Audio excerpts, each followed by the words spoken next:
We are Steve and Jill.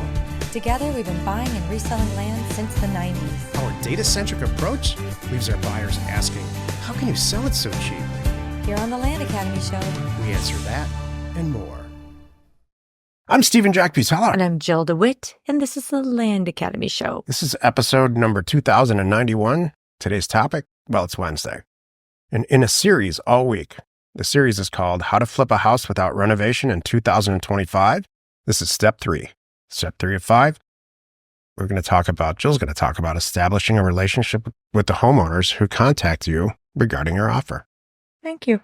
Jill, you have something to say about Don't. makeup application? No, I was going to say don't bring that up. Please share with the rest of us. I was just touching up my lipstick, and he's like staring at me like, what are you doing? I'm just touching up my lipstick. So this is a Is there camera. a maximum Oh, no. number of layers where your lips just say, nope, Yeah. there's too much makeup on my lips? Does your lips ever, does your body ever push back? Have you noticed that the more I'm in the woods, the less makeup Yes. I have? Yes, I have noticed that. Jill and I have I been need in to an get back RV. out in the woods. We've been in an RV for 6 months. And by the end of it, there was, I look like the Waltons. yes, which I love. I know you love. I know. Who doesn't? I know. Okay, not What? a great topic, but thank you. Okay. I don't know what man says. Yeah, can you put some more makeup on this morning? No, nobody wants that. Anyway, I had a facial. It's still a little red. Just Okay. knock it off. Oh, here we go. I know. Well, now you made me have to explain myself. I hate it. You look beautiful. Thank and you. I mean it. I know. In a perfect world, I don't wear very much makeup at all. Each day on the show, Yeah. I open a can of worms. Yeah. Each day on the show, we Okay, answer a wait. question. Hold on a moment. New relationship status. Makeup list. Oh, he needs to ask me in great detail about fill in the blank. Like, That's a relationship status? well, let me think about this now. All right, relationship status, being annoyed. Currently annoyed.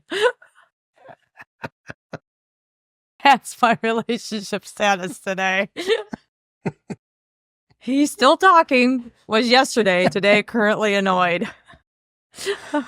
Each day on the Yeah. show, we answer a question from a Land Academy Discord, our Land Academy Discord forum, and Yeah. take a deep dive into land-related topics by popular request if we get through this episode together. Yes.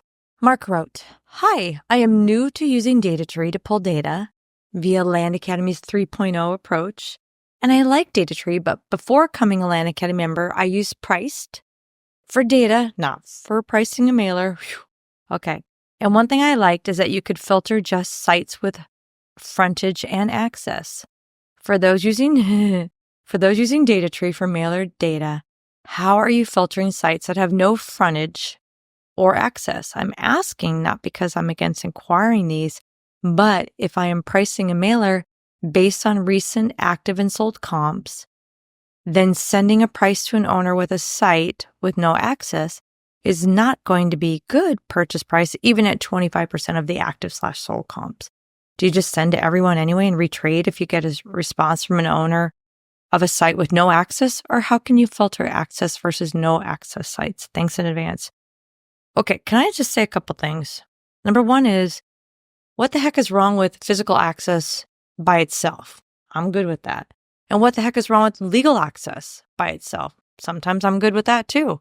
Like, in a perfect world, when you're new, you want both because you don't, you're learning your way around. You don't know how to solve for not having the other one. But I got to say that what's wrong with that? You're not going to know that. So what kind of access are you talking, by the way? And frontage. And last time I checked, like a county assessor websites, Now you're getting there.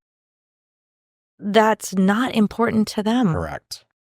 So Nice I'm going to catch. argue the accuracy of this, unless there's an individual like Oz behind the scenes, one by one by one by one by one going in there, you don't really know how accurate or inaccurate it is. And you don't know how many are missing. Jill, you're the girl for me. I know that. Thank you. Let's all take a step.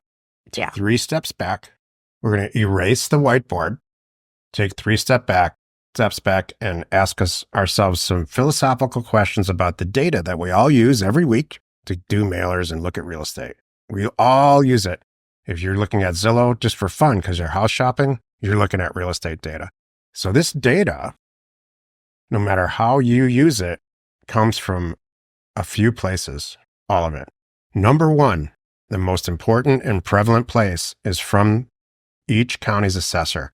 And this is a finite data set. There's 150 million properties in America. Some of them are office buildings, some of them are vacant land, and all the stuff in between, houses, condos, all of it. Anything that's got an assessor parcel number and APN.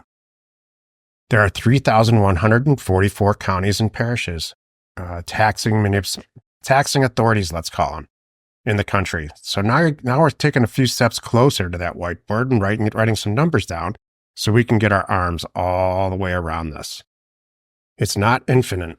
When you drive around and look at real estate or drive down the freeway, it feels and looks infinite, but it's not. It's just a bunch of numbers like everything else.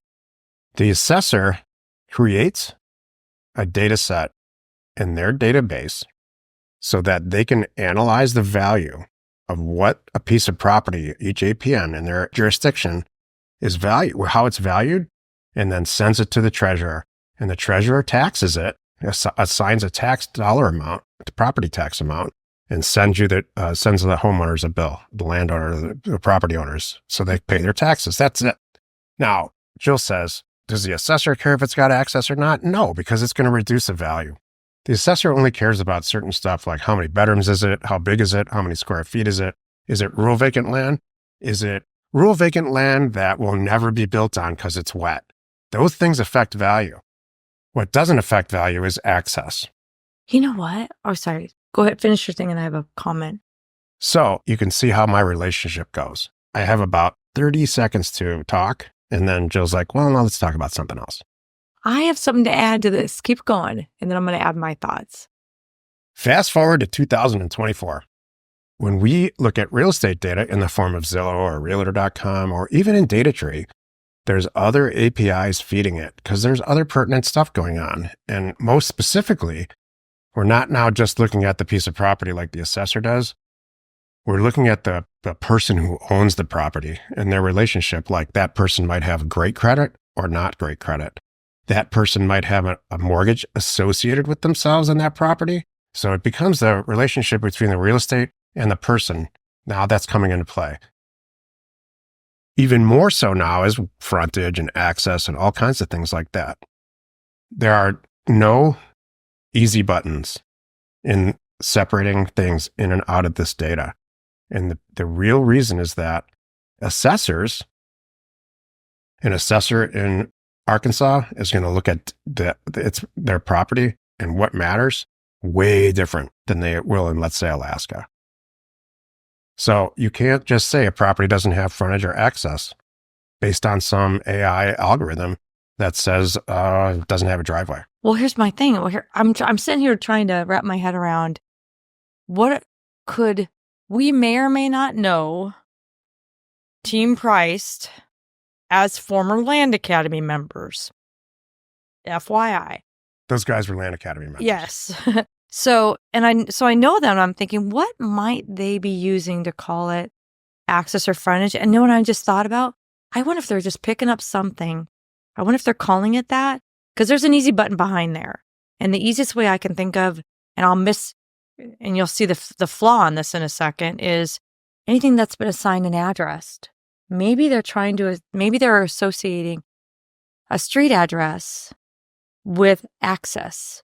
And you know how many properties you're missing if you're not mailing beautiful properties with legal and physical access that have not been assigned a street address yet? Let's say, and I'll finish on this, that they have a magic wand, and of the 150 million property, because this will happen. This is even better. I like 150 million of these properties in the finite data set, they have a magic wand, and we eliminate all properties that don't have road frontage and or physical or legal access. Perfect. And it brings the data set down to, for sake of argument, from 150 to 70 million. Oh my God, I feel so satisfied because my mailer is more efficient. What does that mean? It's cheaper. I don't have to send all these properties are out of my data set. I don't have any access. Well, congratulations. Now you're contacting 50% less sellers. Jill, how many times have you picked up the phone and a seller says, I got this offer on your property and I happily sell it, but it doesn't have any access. You're probably not going to want it. I own these 14 other properties here. Look, Well, I was even going to, you're hosing yourself well, not only that, with these easy buttons. well, hold on a moment. I was just going to say too, this is great. I'll go after all of them because guess what? I know how to get legal and physical access. There's a whole nother market there too. And what if it's because it's sometimes just that easy? You know how many times I've even bought properties, thought I had address. There's a road right there. It turns out it was a private road. I'm like, okay, great. I just had to get the neighbors involved. And I'm like, and I got one of them with a neighbor letter that said, sure, I'll give you access, no problem, kind of thing. Awesome. And my broker knew how to do it. Once you get somebody that says they'll do it, it costs about, I don't know, $1,000 and 90 days. This is the paperwork if everybody's in agreement. No problem. Continuing down with that thought, Jill's 100% right. Let's say we can wave a magic wand and we can take out every property owner who's dead. That would be about 15%. And this is my guess after doing this for a million years. 15 to 20% of the properties that are, about 20% of the people you're sending mail to are dead. The person who's opening it is the heirs or the person who's opening the mail. And they're dealing with, he has this piece of property in Nevada too. He's got all these bank accounts over here. I have to do something about this. True. Do you want to take those people out? No, that property's for sale. Yeah. Why make your mailer smaller because of radio buttons? And we're not, and I want to say too, Mark, we don't mean to pick on you. I'm glad you asked this question. This is a hot topic for us, obviously. So it comes up and you are right in asking. And I hope that helps everyone. Please trust me. Send the mail to everybody. I'm glad you asked. That's a logical seller. You don't need to send a mail to the U.S. government. There are APNs in there owned by USAID. That's silly. You're wasting the price of a stamp there. That's your example. Those you scrub out is what he's saying. I love that. Today's topic, how to establish a relationship with homeowners so that you can flip a house without renovating it next year, 2025. My main thing is establish a relationship. How do you do that? Same as you do with everybody else. Talk to them. Listen. So here's the I'm gonna start with the big picture today, and then you can even ask me questions if you have any, Jack. This is so, before Jill starts, this is so like drinking a glass of water for her that I want to hear what you're gonna say. It's almost hard to talk about because I'm like, because I kind of want to go, duh. That's what I mean. Yeah. Well, the first thing you have to do, like, okay, the big picture is we're sending out offers for people with houses, right? And they don't have it on the MLS. This is a big thing too. They could put it on the MLS. So when they're reaching out to us and they get our offer, there's often a reason why they're reaching out to us. It's lower than obviously retail value. And I'm not an agent trying to list this house. I'm here trying to buy it and just buy it straight from the seller. And they're like, who? So the people that call me back, first of all, there's something there.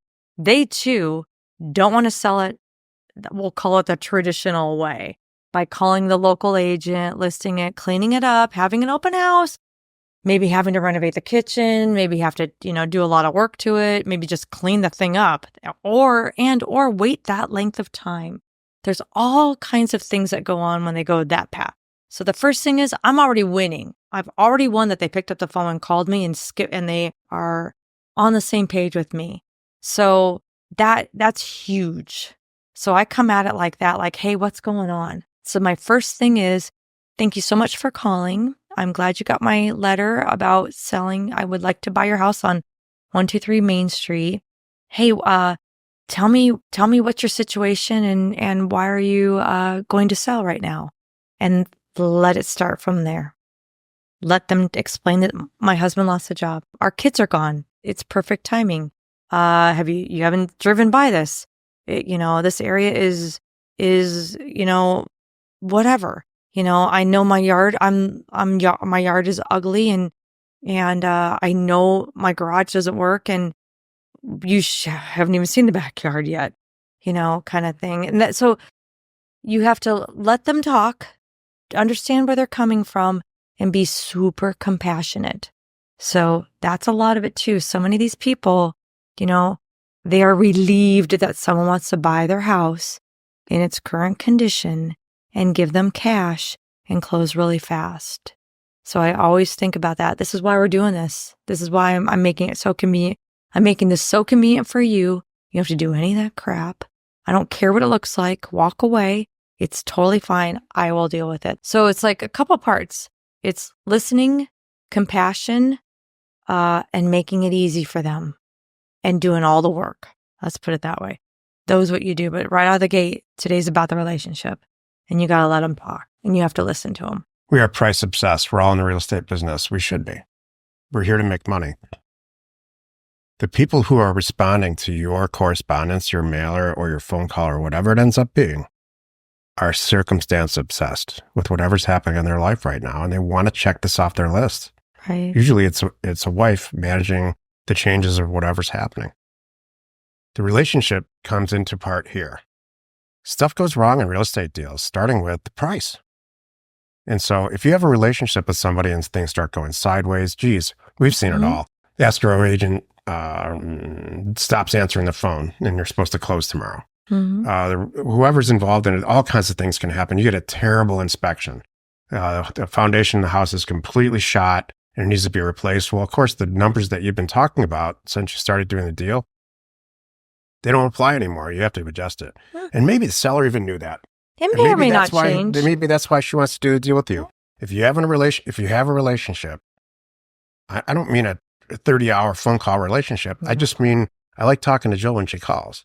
Well, that's it. You're going to be able to adjust these things to get the property acquired. Well, you need to be that person on the phone that's on their team. It's, you know what it is too? That's kind of how, this is a little secret and how I win over these sellers. I let them feel like we're on the same team. We're trying to do this deal. I want to buy it. You want to sell it. I want to pay this. You want that money in your bank account. Great. The person that's on the only one person now that we have to work with is the escrow agent. It's kind of like, and that's how I talk too. Like, look, anything you don't understand, trust me, they use verbiage I don't even understand sometimes. You're not nuts. They're going to have all these forms. It's stupid. You don't get them. Call me. I will walk you through it, kind of thing. Maybe it's, whatever, like the inspection thing. They might be panicking because that's one of the things that we do is we'll agree on a price. I'll open escrow, and I'll be with them the whole way. I will babysit and nurture. Just because I open escrow, I don't walk away, by the way. You nurture these deals and that seller and the escrow agent, by the way, all the way to closing. You don't let off the gas. Too many things can go wrong. And by having this relationship and checking in with everybody too, you're going to get it done, which is great. But maybe they're sweating the inspection. So we open escrow. I do get a typical inspection. It comes back and that hole in the roof. Yeah, it's still there. There's a hole in the roof. And the seller's sweating it. And I have them call me going, are you still going to do this? Of course I am. You were upfront with me. I know it. Or maybe even it's more than we thought. Like, did you know about that? Mm-hmm. No, I didn't know about that. Yeah. But sometimes we have accounted for that in our price. I'm like, you know what? It's fine. I'm not going to change anything. Or if I am going to change anything, they're ready for it. They know, kind of thing. It's totally fine. We're all on the same page. And you brought up a good point I thought was kind of interesting because we've had this. I remember a couple years ago on a Friday afternoon, you and I were on vacation with the kids and with all our friends. It was like this June trip that we did with a bunch of friends every year. And we'd go to a different beach. And I'll never forget a Friday afternoon walking down the street and the seller calling me going, I haven't heard from anybody. Is everything okay? I'm like, of course. We're closing on Tuesday. Everything is fine. She was like worried about the money and just worried we're going to change our mind. And I'm like, no, that's the thing. You have such a good relationship. Again, you're in it together. It's not calling escrow and it's not anything. It's like, I'm like, of course. I'm here. I'm glad you called me. I'm so glad you called me. Don't worry. I've got the dough. We're closing on time as scheduled, as promised, and it's going to be great. It's very rare that a seller goes through this process angry. Yeah. They go through the process happy, and they don't go through the process saying, oh, I know if I did it the other way, I would get $100,000 and you're a terrible person for this. That never happens. No. They're relieved they don't have to go through that process. And I'm going to argue And there's some situations, I'll say, that I've had some of the worst real estate agent involved situations I've ever had in my life in the last 6 months. Shocking. Yeah. Like, I've been shocked that they're pulling this crap. Me too. When people are trying to get deals done. So anyway, that's a whole nother show and a whole nother situation. I'll save that for that will be maybe my Facebook status tomorrow.